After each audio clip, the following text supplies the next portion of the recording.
A heavenly declaration, elations, and sacred messages, wishing everyone a blessed day worldwide. Today, I like to share with you the sacred message of God. Genesis 31-55. Jacob heard that Laban's sons were saying, "Jacob has taken everything our father owned, and has gained all this wealth from what belonged to our father." And Jacob noticed that Laban's attitude toward him was not what it had been. Then the Lord said to Jacob, "Go back to the land of your fathers and to your relatives, and I will be with you." So Jacob sent word to Rachel and Leah to come out to the fields where his flocks were. He said to them, "See that your father's attitude toward me is not what it was before, but the God of my father has been with me. You know that I've worked for your father with all my strength. Yet your father has cheated me by changing my wages 10 times. However, God has not allowed him to harm me. If he said, 'The speckled ones will be your wages,' then all the flocks gave birth to speckled young. And if he said,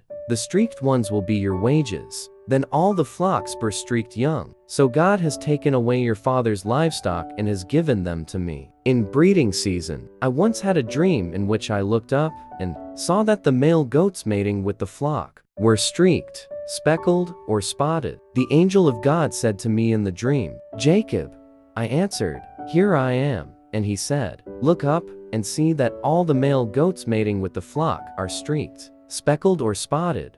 For I have seen all that Laban has been doing to you. I am the God of Bethel, where you anointed a pillar and where you made a vow to me. Now leave this land at once and go back to your native land.' Then Rachel and Leah replied, 'Do we still have any share in the inheritance of our father's estate? Does he not regard us as foreigners? Not only has he sold us, but he has used up what was paid for us. Surely all the wealth that God took away from our father belongs to us and our children. So do whatever God has told you.' Then Jacob put his children and his wives on camels, and he drove all his livestock ahead of him, along with all the goods he had accumulated in Paddan Aram, to go to his father Isaac in the land of Canaan. When Laban had gone to shear his sheep, Rachel stole her father's household gods. Moreover, Jacob deceived Laban the Aramean by not telling him he was running away. So he fled with all he had, crossed the Euphrates River, and headed for the hill country of Gilead. On the third day,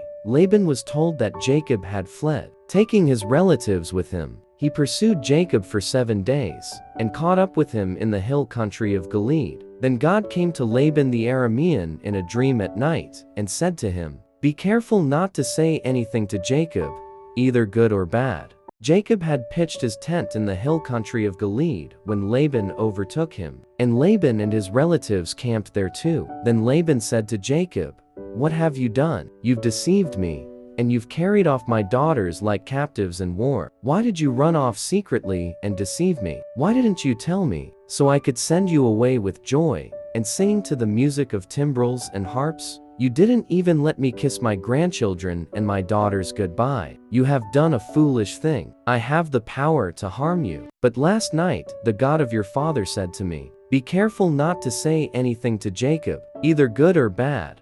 Now you have gone off, because you long to return to your father's household. But why did you steal my gods?" Jacob answered Laban, "I was afraid, because I thought you would take your daughters away from me by force. But if you find anyone who has your gods, that person shall not live in the presence of our relatives. See for yourself whether there is anything of yours here with me, and if so, take it." Now Jacob did not know that Rachel had stolen the gods. So Laban went into Jacob's tent and into Leah's tent and into the tent of the 2 female servants, but he found nothing. After he came out of Leah's tent, he entered Rachel's tent. Now Rachel had taken the household gods and put them inside her camel's saddle and was sitting on them. Laban searched through everything in the tent, but found nothing. Rachel said to her father, "Don't be angry, my lord, that I cannot stand up in your presence. I'm having my period." So he searched, but could not find the household gods. Jacob was angry and took Laban to task. "What is my crime?" he asked Laban. "How have I wronged you that you hunt me down? Now that you have searched through all my goods, what have you found that belongs to your household? Put it here in front of your relatives and mine, and let them judge between the 2 of us. I have been with you for 20 years now. Your sheep and goats have not miscarried. nor have I eaten rams from your flocks. I did not bring you animals torn by wild beasts. I bore the loss myself, and you demanded payment from me for whatever was stolen by day or night. This was my situation.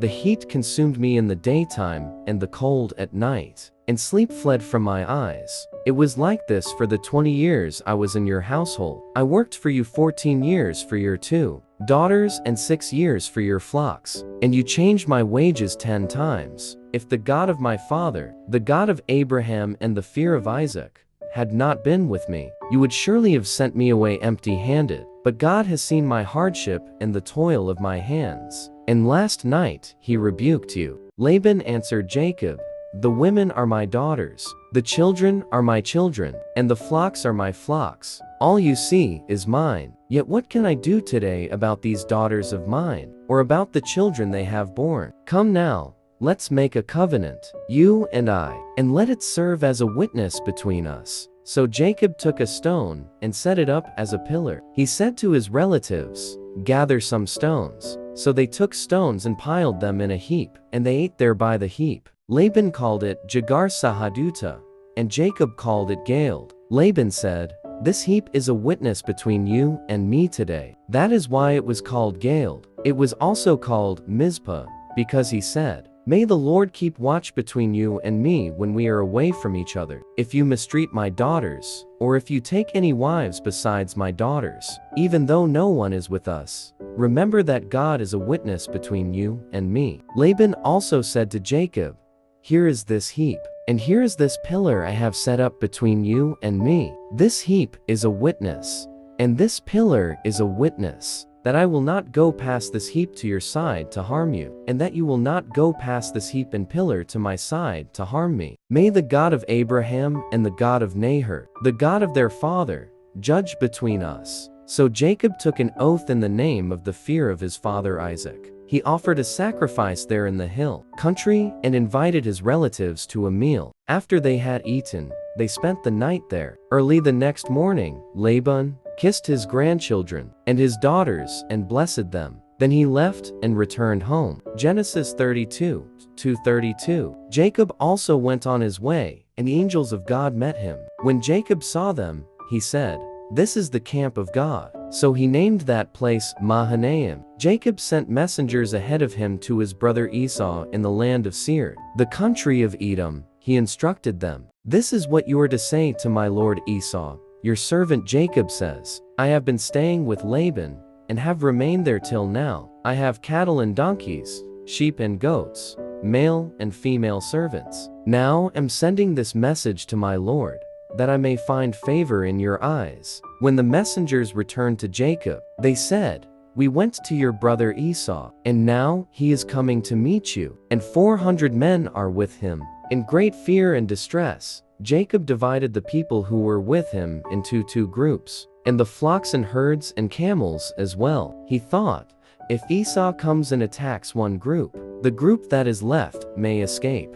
Then Jacob prayed, O God of my father Abraham, God of my father Isaac, Lord, you who said to me, go back to your country and your relatives, and I will make you prosper. I am unworthy of all the kindness and faithfulness you have shown your servant. I had only my staff when I crossed this Jordan, but now have become 2 camps. Save me, I pray, from the hand of my brother Esau, for I am afraid he will come and attack me, and also the mothers with their children. But you have said, I will surely make you prosper, and will make your descendants like the sand of the sea, which cannot be counted. He spent the night there, and from what he had with him he selected a gift for his brother Esau, 200 female goats and 20 male goats, 200 ewes and 20 rams, 30 female camels with their young, 40 cows and 10 bulls, and 20 female donkeys and 10 male donkeys. He put them in the care of his servants, each herd by itself, and said to his servants, go ahead of me, and keep some space between the herds. He instructed the one in the lead, when my brother Esau meets you and asks, who do you belong to, and where are you going, and who owns all these animals in front of you? Then you are to say, they belong to your servant Jacob.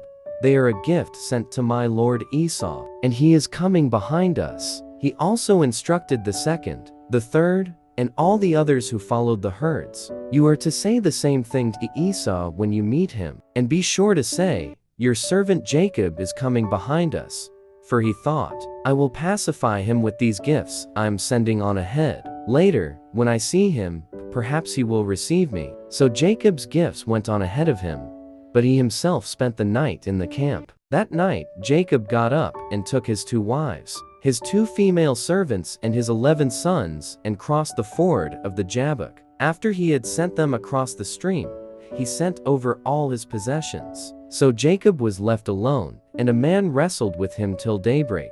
When the man saw that he could not overpower him, he touched the socket of Jacob's hip so that his hip was wrenched as he wrestled with the man. Then the man said, 'Let me go, for it is daybreak.' But Jacob replied, 'I will not let you go unless you bless me.' The man asked him, 'What is your name?' 'Jacob,' he answered. Then the man said, 'Your name will no longer be Jacob, but Israel, because you have struggled with God and with humans, and have overcome.' Jacob said, 'Please tell me your name.' But he replied, 'Why do you ask my name?' Then he blessed him there. So Jacob called the place Peniel, saying, 'It is because I saw God face to face, and yet my life was spared.' The sun rose above him as he passed Peniel, and he was limping because of his hip. Therefore, to this day, the Israelites do not eat the tendon attached to the socket of the hip, because the socket of Jacob's hip was touched near the tendon. Genesis 33:20. Jacob looked up, and there was Esau, coming with his 400 men. So he divided the children among Leah, Rachel, and the 2 female servants. He put the female servants and their children in front, Leah and her children next, and Rachel and Joseph in the rear. He himself went on ahead and bowed down to the ground 7 times as he approached his brother. But Esau ran to meet Jacob and embraced him. He threw his arms around his neck and kissed him, and they wept. Then Esau looked up and saw the women and children. 'Who are these with you?' he asked. Jacob answered, 'They are the children God has graciously given your servant.' Then the female servants and their children approached and bowed down. Next, Leah and her children came and bowed down. Last of all came Joseph and Rachel, and they too bowed down. Esau asked, 'What's the meaning of all these flocks and herds I met?' 'To find favor in your eyes, my lord,' he said. But Esau said, 'I already have plenty, my brother. Keep what you have for yourself.' 'No, please,' said Jacob, 'if I have found favor in your eyes, accept this gift from me. For to see your face is like seeing the face of God. Now that you have received me favorably, please accept the present that was brought to you. For God has been gracious to me, and I have all I need.' And because Jacob insisted, Esau accepted it. Then Esau said, 'Let us be on our way. I'll accompany you.' But Jacob said to him, 'My Lord knows that the children are tender, and that I must care for the ewes and cows that are nursing their young. If they are driven hard just one day, all the animals will die. So let my Lord go on ahead of his servant, while I move along slowly at the pace of the flocks and herds before me and the pace of the children, until I come to my Lord in Seir.' Esau said, 'Then let me leave some of my men with you.' 'But why do that?' Jacob asked. 'Just let me find favor in the eyes of my Lord.' So that day Esau started on his way back to Seir. Jacob, however, went to Succoth, where he built a place for himself and made shelters for his livestock. That is why the place is called Succoth. After Jacob came from Paddan Aram, he arrived safely at the city of Shechem in Canaan and camped within sight of the city. For 100 pieces of silver, he bought from the sons of Hamor, the father of Shechem, the plot of ground where he pitched his tent. There he set up an altar and called it El Israel. Blessed are those who hear the word of God and keep it. Remember to never stop praying and to keep reading the Bible, because God speaks to us through his word.